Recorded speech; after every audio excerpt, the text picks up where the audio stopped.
இந்த நாளிலும் உங்களை பார்க்கிறது, உங்களோடு பேசுறது எனக்கு சந்தோஷம். உங்களுக்கு சந்தோஷமா? இந்த சந்தோஷம் எப்படி வந்தது? இயேசு கிறிஸ்து என்கிற அற்புதமான ஆண்டவரால உண்டான சந்தோஷம். உங்களுக்கு எனக்கு என்ன தொடர்பு? நம்ம என்ன சொந்தம்? இயேசு கிறிஸ்துவினால உண்டாகிற சொந்தம். ஏன்னா அவர் உங்களை எல்லாரையும் நேசிக்கிறார். அவர் ஜாதி, மதங்கள், மொழிகள் எல்லாத்துக்கும் அப்பாற்பட்டவர். அவருக்கு எந்த பாகுபாடும் பார்க்க தெரியாது. தான் சிருஷ்டித்த எல்லா மக்களையும் ஒரே மாதிரி நேசிக்கிறவர். அதனாலதான் உங்க கூட ஆண்டவர் பேசுகிறார். எந்த வித்தியாசமும் இல்லாதபடிக்கு உங்களை நேசித்து உங்களோடும் ஆண்டவர் பேசுகிறார்.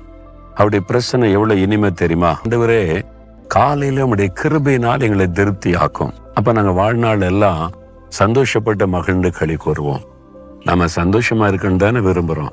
நம்ம உழைக்கிறது, பாடுபடுறது, செயலெல்லாம் இதுக்காக நம்ம சந்தோஷமா மகிழ்ச்சியா இருக்கணும் என்பதற்காக. ஆனா எல்லாரும் மகிழ்ச்சியா இருக்கிறோமா? பணம் சம்பாதிக்கிற எல்லாரும் சந்தோஷமா இருக்காங்களா? பதவியில இருக்க எல்லாரும் மகிழ்ச்சியா இருக்காங்களா? அதுக்காக தான் மனுஷன் பிரயாசப்படுறான். ஆனா இல்லை.